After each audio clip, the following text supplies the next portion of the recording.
Auto giant General Motors filed for Chapter 11 yesterday in one of the largest bankruptcy cases in U.S. history. Shortly after the filing, GM said it would close 14 more plants, including 7 in Michigan, and cut up to 21,000 more jobs. More than 2,000 car dealerships will be shut down as well. After the factory closings, GM will have fewer than 40,000 workers building cars in the United States, 1/10 of a workforce that numbered nearly 400,000 in the 70s. Monday's bankruptcy filing caps a remarkable fall for the century-old company, which was once the world's largest car manufacturer. After the filing, GM was removed from the group of 30 blue-chip companies that comprise the Dow Jones Industrial Average, where it had been listed for the past 83 years. Under the proposed restructuring plan, the U.S. government will invest another $30 billion in GM and take ownership of 60% of the company. The Canadian government, Union Health Trust, and current bondholders would own the rest. On Monday, President Obama laid out his case for the nationalization of GM. We are acting as reluctant shareholders because that is the only way to help GM succeed. What we are not doing, what I have no interest in doing, is running GM. GM will be run by a private board of directors and management team with a track record in American manufacturing that reflects a commitment to innovation and quality. They, and not the government, will call the shots and make the decisions about how to turn this company around.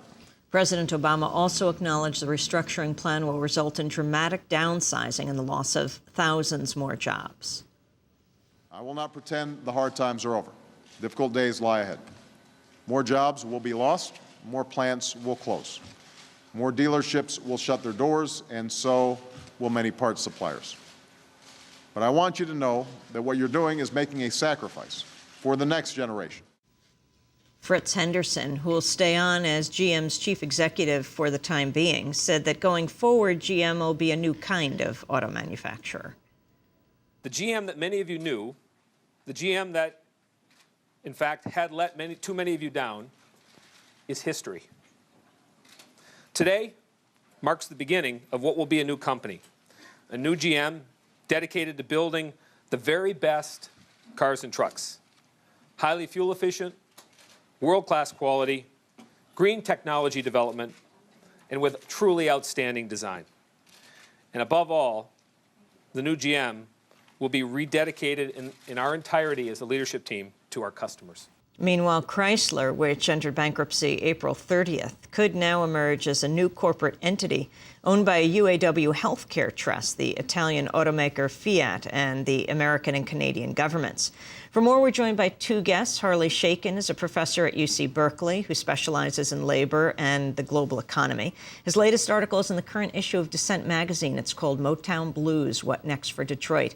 And joining us on the phone from Washington, D.C., longtime consumer advocate and former presidential candidate Ralph Nader. His first book, Unsafe at Any Speed, The Design and Dangers of the American Automobile, published in '65, took on GM and its Chevrolet Corvair model. We welcome you both to Democracy Now! Professor Shaiken, let's begin with you. First, your response to the bankruptcy of GM. Well, it was quite an enormous shock, not a surprise. We knew it was coming, but there was something about a company of this size, visibility, and iconic stature imploding like this that's quite extraordinary. It's very costly for the U.S. government. An additional $30 billion is going into GM. But the real key issue here is not simply saving GM.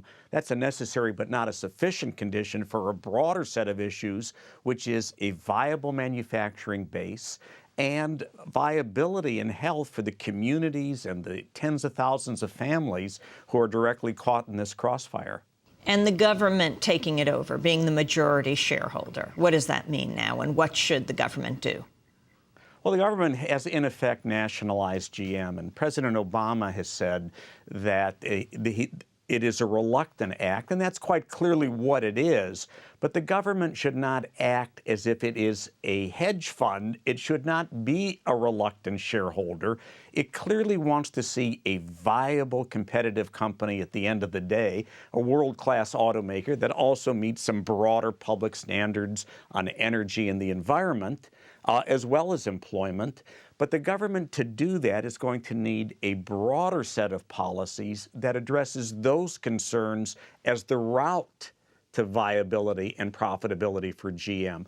That, in fact, is what virtually every other auto government in this sort of a situation is doing today, whether it's a Christian Democratic government in Canada, in Germany, such as Angela Merkel, whether it's the Canadian government. All other governments are raising these issues in terms of public funds for private restructuring. And I think that's a central challenge for the U.S. government as well. In many ways, it is a thin line. There are going to be a lot of conflicting political pressures, but ultimately this is an opportunity to really have a world-class automaker and meet some broader goals of great value to the public at the same time. Ralph Nader, your response. Well, first, we have to recognize the total autocratic, secretive way this bankruptcy was initiated. Congress, which in 1979 had thorough public hearings on the Chrysler bailout, and a few years later on the structuring of the Conrail system, completely abdicated its role to the White House, that then allocated the role to a secret task force run by Wall Streeters and overseen by Timothy Geithner, Secretary of Treasury, and Larry Summers. And this is the predictable result of an autocratic, secretive process. The common shareholders who own GM have been wiped out. They had no voice in Congress to discuss it. The auto suppliers, the auto dealers, consumer groups had no voice to discuss it in Congress. Workers had no actual voice in Congress other than to tell Congress to lay low while the UAW was negotiating this deal, again, in private. So we have a process which is very similar to the Chrysler process, which is a White House fiat to a bankruptcy court fiat to fiat in Italy, if I may have a little play on words. But the bankruptcy process itself is extremely autocratic. Under Chapter 11, the judge keeps pounding the gavel and denying claimants interventions and appeals on behalf of the combined force of the Obama task force and top brass in GM. Now, why is this going to turn out bad? Because Obama has made the American taxpayer responsible for saving GM to a level which will eventually reach $70 billion. But then he makes his government irresponsible by saying he doesn't want to run GM. Well, what if GM management continues to ship its production to China, which is the grand China strategy of GM from several years back, and unemploy workers and close factories and, by consequence, close dealers? Is Obama going to step aside? So you have so many questions, Amy, that aren't being answered. For example, are the China assets and repatriated profits of GM going to be included in the bankruptcy procedure, or are they going to be excluded? What about the act of closing dealers? Dealers don't cost manufacturers anything. The franchise agreement makes certain of that. So why are we further inconveniencing motorists, rupturing their relationship over the years with dealers that are closer to home, and making them travel more and more? The answer is the fewer dealers, the more likely the price of cars go up. So there are all kinds of reasons why this should go back to Congress for thorough House and Senate hearings if Congress wanted to adhere to its constitutional duties. We're going to break, then come back to this discussion. Longtime consumer activist Ralph Nader and professor at University of California, Berkeley, Harley Shaiken, joining us from Berkeley. This is Democracy Now! Back in a minute. Dr. Dog. The old days here on Democracy Now!, democracynow.org, The War and Peace Report. I'm Amy Goodman. As we continue with Ralph Nader and UC Berkeley professor Harley Shaiken, who's joining us from Berkeley. Harley Shaiken, how did this happen? This was a long time coming, but it still hit with a huge thud. GM, over decades, began eroding market shares and increasingly in the last decade became very out of tune with consumers.